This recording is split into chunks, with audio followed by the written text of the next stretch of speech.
நெறைய பேர் வந்து இந்த ஒன் டே கிளாஸ் அந்த மாரி நெறைய போறாங்க. இல்லன்னு நான் சொல்லல. அவங்க அங்க கத்துக்கிறது எந்த அளவுக்கு இருக்குன்னு எனக்கு தெரியல.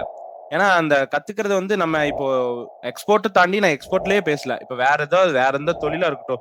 பேக்கரியா இருக்கட்டும், ஹோட்டலா இருக்கட்டும். எங்கேயாவது இப்ப போய் ஒரு நாள்ல நான் அவனுக்கு எல்லாமே சொல்லி தரேன்னா, அவன் அங்க போய் அங்க என்னத்த கத்துக்க போறான்? ஒரு நாள்ல இங்க நம்ம இப்ப ஹோட்டல பத்தி ஒரு இதுல சொல்லி தரேன்னு வச்சுக்கலாம். ஒரு ஹோட்டல் மேனேஜ்மென்ட் அந்த மாரி ஒரு கிளாஸோ இல்ல ஏதோ ஒரு ஒரு இதுலயே போய் ஜாயின் பண்றாங்கன்னு வச்சுக்கோங்க. பெய்டோ இல்ல free whatever it may be. அதுல போய் நம்ம ஜாயின் பண்ணி ஒரு நாள்ல உனக்கு ஹோட்டல பத்தி ஏ டூ இசட் எல்லாமே சொல்லி தந்துட்டான்னா, அவன் ஊர்ல இருக்க எல்லாருமே போய் அதுல கத்துக்கலாமே! அதுல என்ன இருக்கும்? அவனுக்கு அனுபவம் இருக்குமா? விஷயம் தெரியும். இந்த மாரி இதுல பண்ணலாம். இப்படி இந்த மாரி ரெசிபி இருக்கு. இந்த மாரி இருக்கு அப்படின்னு அவனுக்கு சொல்லலாம். அதோட அது அவ்வளவுதான். அதுக்கப்புறம் போய் இத இப்படி இந்த சூட்ல பண்ணு, இந்த இதுல பண்ணலாம் அப்படின்லாம் யாருமே எதுவுமே சொல்லி தரவும் மாட்டாங்க. அது சொல்றதுக்கு அது சொன்னாலும் ஒரு நாள்ல கத்துக்கவும் முடியாது. அந்த மாரி எந்த தொழிலும் கிடையாது. எந்த தொழிலுமே அப்படித்தான்.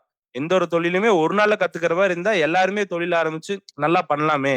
அப்படி இருக்கும்போது ஒரு நாள்ல யோசிச்சுட்டு, ஒரு வாரம் படிச்சுட்டு, ஒரு மாசத்திலேயே பிசினஸ் ஸ்டார்ட் பண்ணி ப்ராஃபிட் பாத்துரலாம் அப்படின்னு நினைச்சு மட்டும் எக்ஸ்போர்ட்குள்ள வந்துராதீங்க. அப்புறம் ஒரு நாள் ஒரேடியா உங்ககிட்ட இருக்கிற பணத்தையும் நீங்க இழக்க நேரிடும்.